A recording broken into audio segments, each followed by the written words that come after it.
Do you ever feel like there are some Pokemon, some classes of characters in this game that are just completely overlooked, all because people are greedy for the damage, the DPS?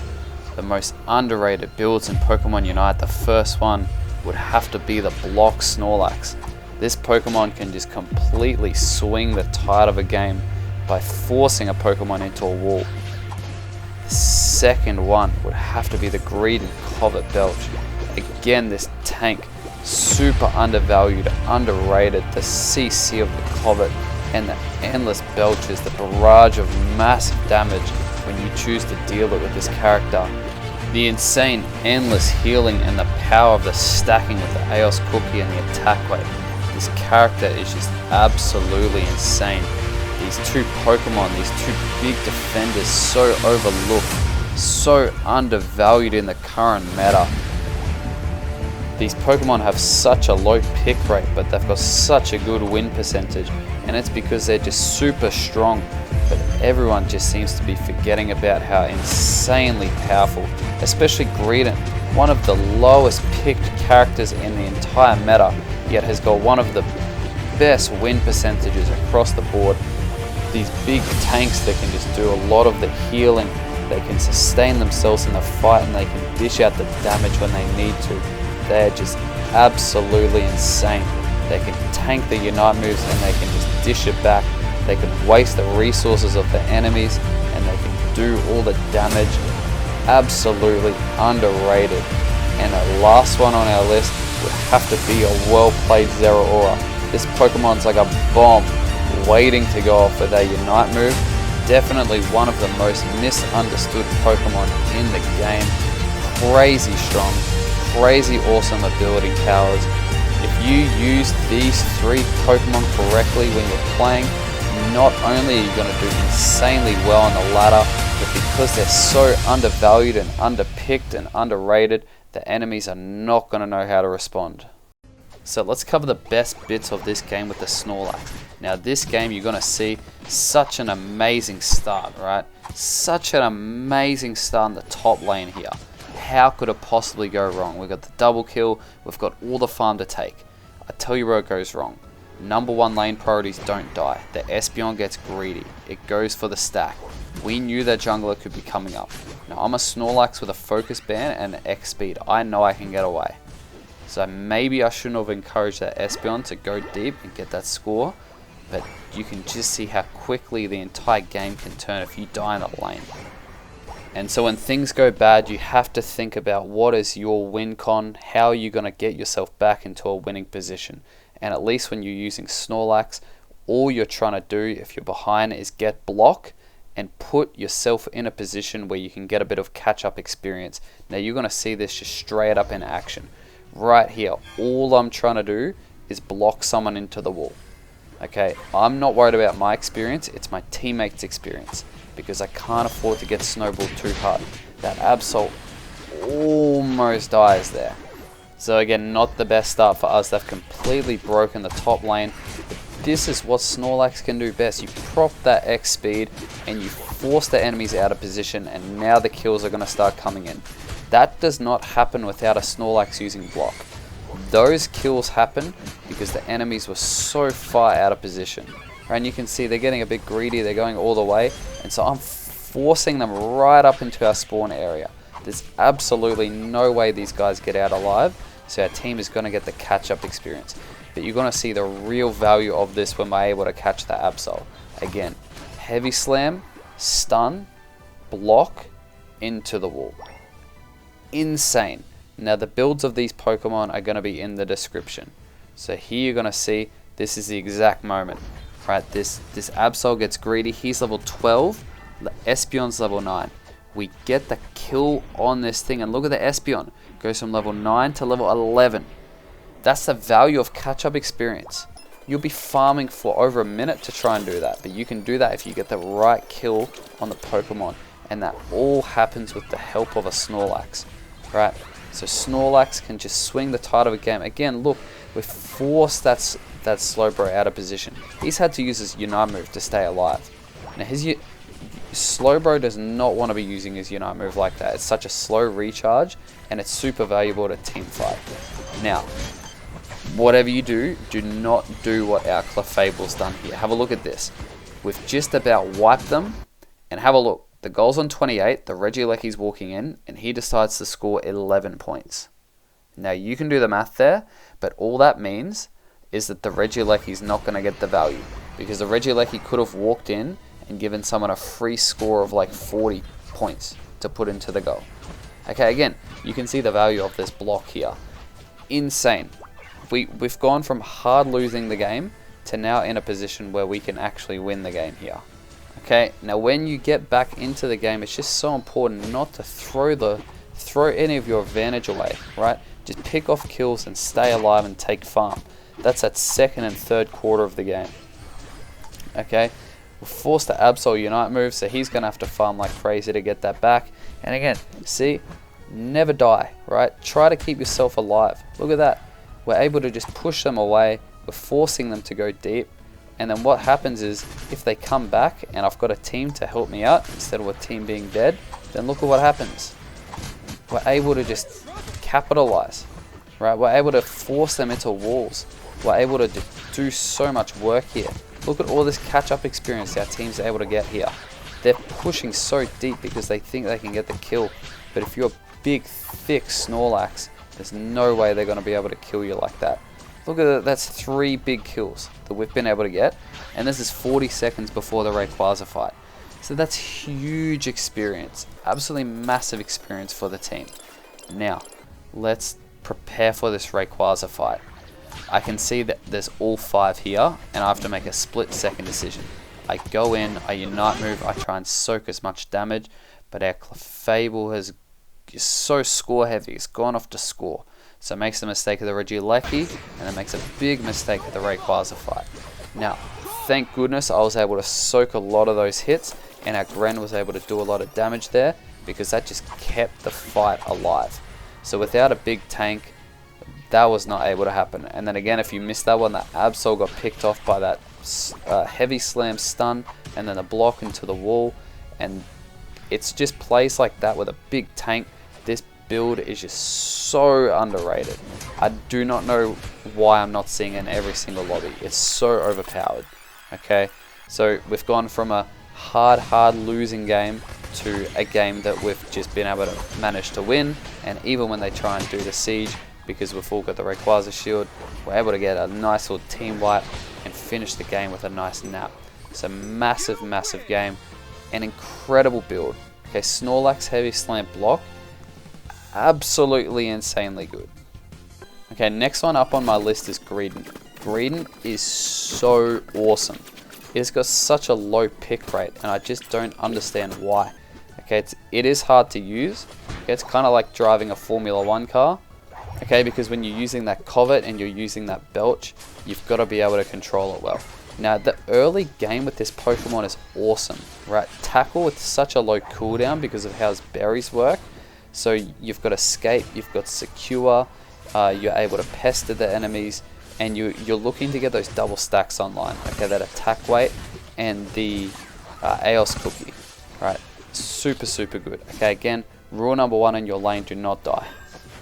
Okay, it's very rarely you're going to see me dying. Even when the jungler comes up, I always keep myself in a safe position. Whenever I engage, I know my limits. Okay, I know when to engage and when to disengage. So that's rule number 1. Now this double stacking build, you might think it's a bit crazy, but Greedent is definitely a Pokemon you can do it on. So we go into this mid area here, and I get picked up. Okay, big misplay from me there, but that's how it is sometimes. So when you get your Covet and your Belch with those attack weight stacks does a heap of damage, and the Covet provides so much value. It gives you movement speed, it heals you as you're running around, and each time you run over an enemy, it's like you're a little speed bump for them. Okay, they get a little bit of stun. Insanely undervalued. Okay, again, this is just another Pokemon. It's like, if your team doesn't have a tank, it defeats me why no one's picking a Greedent, or no one's picking a Snorlax. Okay, and you've got a potion, so you can just stay in the fight all the time, right? And the Covet just heals you. You don't have to base that much with this Pokemon. It's insanely good. Okay, I just do not understand why I'm not seeing way more Greedent. I do understand that it's been nerfed and it used to be a lot stronger, but it's still really, really good because it got nerfed quite a while ago, and in that time a lot of other patches have happened.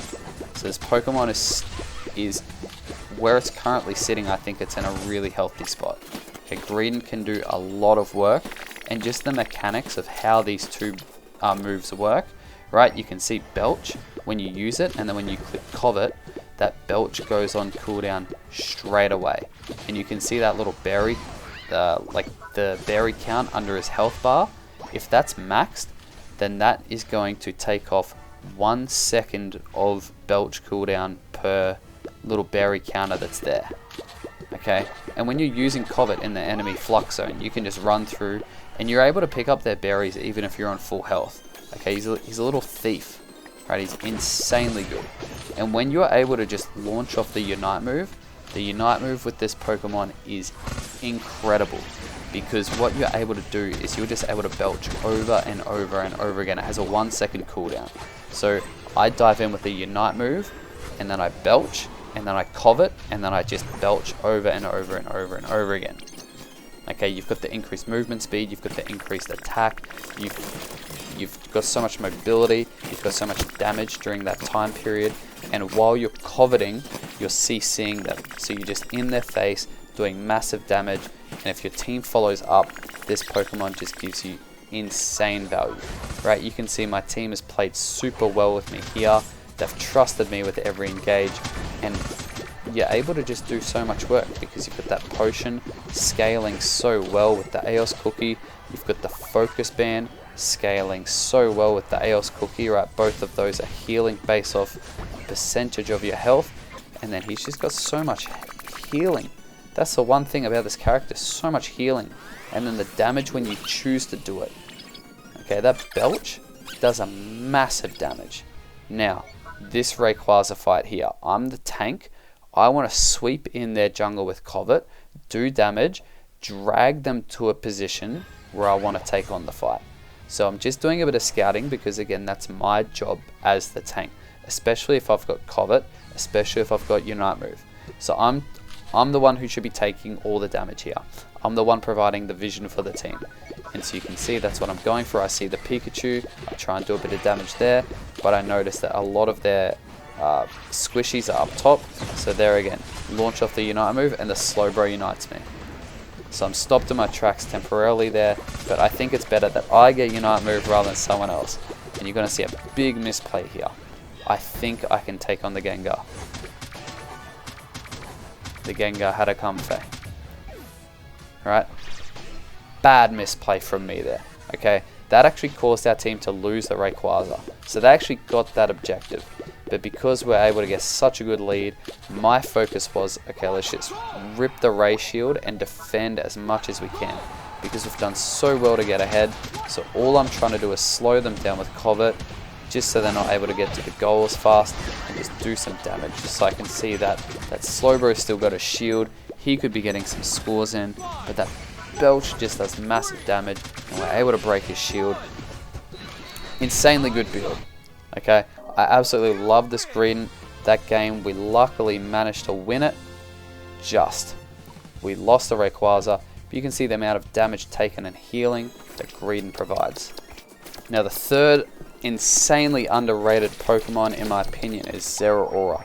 You want to be running the attack weight because his Spark and his WildCharge and his basic attacks do quite a chunk of damage, and you want to scale that as much as you can. You also want to be using the Razor Claw because the Razor Claw will give you like a buffed attack after each time you use Spark, and you use Spark 3 times before it goes on cooldown. So you're able to get the value of the Razor Claw 3 times with just that one skill. Okay, and your third item's Focus Band because you need help in a laning phase, right? You need to get to level 6. So I saw 3 people up top there, I just left it. Okay, where's the farm? Well, it's in their jungle, so that's where I go, right? If there's 3 people in the top lane, then there's only going to be 1 in their jungle, if that. So you take your opportunity to farm where you can. Yes, you're sacrificing the top lane, but that's better than going back up there and still being level 5. So at this point, They break early, which is great because I'm able to get that level 8 and even level 9, and I'm able to get those attack weight stacks in, so I'm able to get online. Now the one thing I love about this build is there's so much mobility. Okay, the X speed is optional. The X speed is probably not the most optimal battle item. I think the X attack on this Pokemon is insanely strong. Insanely strong. So we're going to see the value of this Pokemon here, right? Zeraora, very misunderstood, but that Wild Charge, you're able to tag onto an enemy and they can't escape it. They can't run away from it. You're going to see here the only way that an enemy can get away from a Wild Charge is if their teammate dives on them, because the Wild Charge will slash onto the next closest enemy. It doesn't track the one enemy the entire time. So if you're getting Wild Charged, or if you see your teammate getting Wild Charged and you're the tank, dive on that Zeraora. Again, this is why these underrated builds are really good, because a lot of people don't actually understand that. So when you're playing at the Ray fight and the enemy tank doesn't know how to take you on because they haven't versed you that much, because it's an underrated and underused build, then you're going to be able to take advantage of that, okay? Because a lot of people don't actually understand how that Pokemon functions. So my goal here is get as big as I can for that Ray fight, because that team is mega behind. Now my goal here, I'm at this Ray fight and all I'm trying to do, I'm being so careful because they've got a Gardevoir, so I can't bunch there. And I'm just going to have to pick my timing to go into their backline and just smash them with the Unite move and the Wild Charge. So I'm just coasting out. I see the Clefable's looking to scout. Again, I'm just being so careful of this Gardevoir because that ult can just team wipe us instantly. So I get in with that Spark. I use that Unite move. I get the Wild Charge off. Massive damage on their 2 damage dealers. Completely changes the game. Okay, that Ray fight was never winnable. Never winnable. But Zeraora was able to get in with those skills, and we would have been able to clean these 2 up if we had a little bit of, I guess I'm going to say, better support from the team. But that's okay. They decided to do the Rayquaza, and luckily we were able to get it. So we end up winning that game. Insanely strong builds. These 3 Pokemon, underrated, undervalued. If you use them, fantastic. If you don't use them, you should definitely give them a try.